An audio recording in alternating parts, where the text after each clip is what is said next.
मुंशी संजीवन लाल, जिन्होंने सुवाम का घर भाड़े पर लिया था, बड़े विचारशील मनुष्य थे। पहले एक प्रतिष्ठित पद पर नियुक्त थे, किंतु अपनी स्वतंत्र इच्छा के कारण अफसरों को प्रसन्न न रख सके। यहाँ तक कि उनकी रुष्टता से विवश होकर इस्तीफा दे दिया। नौकर के समय में कुछ पूंजी एकत्र कर ली थी, इसलिए नौकरी छोड़ते ही वे ठेकेदारी की ओर प्रवृत्त हुए और उन्होंने परिश्रम द्वारा अल्पकाल में ही अच्छी संपत्ति बना ली। इस समय उनकी आय 400-500 मासिक से कम न थी। उन्होंने कुछ ऐसी अनुभवशालिनी बुद्धि पाई थी कि जिस कार्य में हाथ डालते उसमें लाभ छोड़ हानि न होती थी। मुंशी संजीवन लाल का कुटुंब बड़ा न था। संतानें तो ईश्वर ने कई दी, पर इस समय माता पिता के नयनों की पुतली केवल एक पुत्री ही थी। उसका नाम वृजरानी था। वही दंपति का जीवनाश्राम थी। प्रतापचंद्र और वृजरानी में पहले ही दिन से मैत्री आरंभ आ गई। आधे घंटे में दोनों चिड़ियों की भांति चहकने लगे। विरजन ने अपनी गुड़िया, खिलौने और बाजे दिखाए। प्रतापचंद्र ने अपनी किताबें, लेखनी और चित्र दिखाए। विरजन की माता सुशीला ने प्रतापचंद्र को गोद में ले लिया और प्यार किया। उस दिन से वह नित्य संध्या को आता और दोनों साथ साथ खेलते। ऐसा प्रतीत होता था कि दोनों भाई बहन हैं। सुशीला दोनों बालकों को गोद में बैठाती और प्यार करती, घंटों टकटकी लगाए दोनों बच्चों को देखा करती। विरजन भी कभी कभी प्रताप के घर जाती। विपत्ति की मारी सुवामा एक उसे देखकर अपना दोहक भूल जाती, छाती से लगा लेती और उसकी भोली भाली बातें सुनकर अपना मन बहलाती।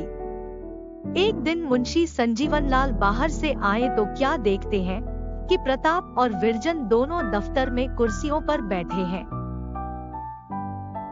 प्रताप कोई पुस्तक पढ़ रहा है और विरजन ध्यान लगाए सुन रही है। दोनों ने ज्यों ही मुंशी जी को देखा उठ खड़े हुए। विरजन तो दौड़कर पिता की गोद में जा बैठी और प्रताप सिर नीचा करके एक ओर खड़ा हो गया। कैसा गुणवान बालक था। आयु अभी 8 वर्ष से अधिक न थी, परंतु लक्षण से भावी प्रतिभा झलक रही थी। दिव्य मुखमंडल, पतले पतले लाल लाल अधर, तीव्र चितवन, काले काले भ्रमर के समान बाल, उस पर स्वच्छ कपड़े। मुंशी जी ने कहा, यहाँ आओ। प्रताप धीरे धीरे कुछ हिचकिचाता सकुचाता समीप आया।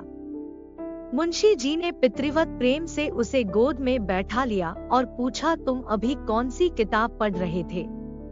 प्रताप बोलने ही को था कि विरजन बोल उठी, बाबा अच्छी अच्छी कहानियां थी। क्यों बाबा, क्या पहले चिड़िया भी हमारी भांति बोला करती थी? मुंशी जी मुस्कुराकर बोले, हाँ वे खूब बोलती थी। अभी उनके मुंह से पूरी बात भी न निकलने पाई थी कि प्रताप, जिसका संकोच अब गायब हो चला था, बोला, नहीं विरजन, तुम्हें भुलाते हैं, ये कहानियां बनाई हुई है। मुंशी जी इस निर्भीकतापूर्ण खंडन पर खूब हंसे। अब तो प्रताप तोते की भांति चहकने लगा। स्कूल इतना बड़ा है कि नगर भर के लोग उसमें बैठ जाएं। दीवारें इतनी ऊंची हैं, जैसे ताड़ बलदेव प्रसाद ने जो गेंद में हिट लगाई तो वह आकाश में चला गया। बड़े मास्टर साहब की मेज पर हरी हरी बनात बिछी हुई है, उस पर फूलों से भरे गिलास रखे हैं। गंगाजी का पानी नीला है, ऐसे जोर से बहता है कि बीच में पहाड़ भी हो तो बह जाए। वहां एक साधु बाबा है। रेल दौड़ती है सनसन, उसका इंजन बोलता है झकझक, इंजन में भाप होती है, उसी के जोर से गाड़ी चलती है। गाड़ी के साथ पेड़ भी दौड़ते दिखाई देते हैं। इस भांति कितनी ही बातें प्रताप ने अपनी भोली भाली बोली में कहीं। विरजन चित्र की भांति चुपचाप बैठी सुन रही थी।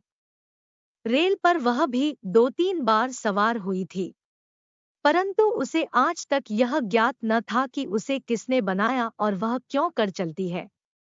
2 बार उसने गुरुजी से यह प्रश्न किया भी था, परंतु उन्होंने यही कहकर टाल दिया कि बच्चा, ईश्वर की महिमा, कोई बड़ा भारी और बलवान घोड़ा है जो इतनी गाड़ियों को सन सन खींचे डॉट लिए जाता है।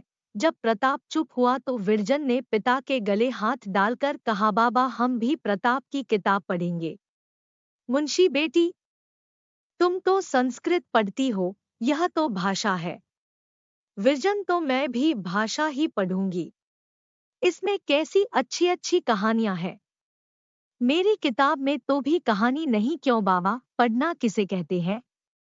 मुंशी जी बंगले झांकने लगे। उन्होंने आज तक आप ही कभी ध्यान नहीं दिया था कि पढ़ना क्या वस्तु है। अभी वे माथ ही खुजला रहे थे कि प्रताप बोल उठा, मुझे पढ़ते देखा, उसी को पढ़ना कहते हैं। विरजन, क्या मैं नहीं पढ़ती? मेरे पढ़ने को पढ़ना नहीं कहते? विरजन सिद्धांत कौमुदी पढ़ रही थी। प्रताप ने कहा, तुम तोते की भांति रटती हो।